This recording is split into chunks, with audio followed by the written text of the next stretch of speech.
As Donna and I get ready to depart for Ukraine for what will be my 7th trip and her 5th trip providing support, it seemed appropriate to reflect a little bit on why we do this.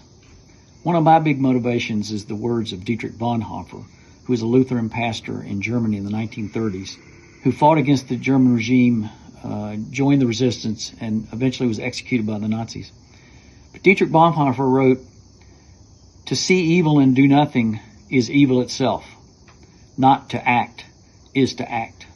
But a friend of mine recommended some words from Leo Tolstoy, that a free thinker used to be a man who had been educated on the ideas of religion, law, morality, and had arrived at free thought by virtue of his own struggle and toil. But now a new type of born free thinker has been appearing, who simply grew up with negative ideas about everything. In our politics, and especially in the debate over Ukraine, too many voices have confused true independent thought with reflexive rejection. Supporting Ukraine is not charity. It is strategic necessity, a moral commitment, and an investment in America's own securities. Those who have studied history understand this. Twice in the 20th century, the world ignored authoritarian aggression in Europe, first in the run-up to World War I, and then again the appeasement of Hitler in the 1930s. The result was catastrophic, both for Europe and for the United States, which was inevitably drawn in at a far higher cost. After 1945, America helped build NATO and the post-war order precisely to avoid repeating those mistakes. If Russia is allowed to succeed in dismantling Ukraine's sovereignty by brute force, those lessons are forgotten. The cost of rebuilding credibility or of fighting a larger war later would dwarf the cost of supporting Ukraine now.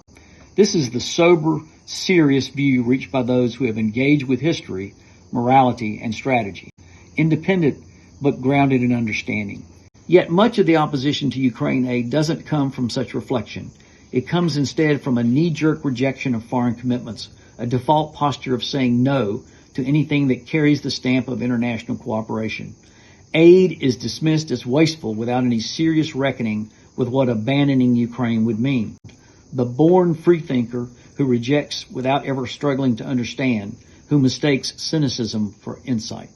That kind of hollow thinking is dangerous.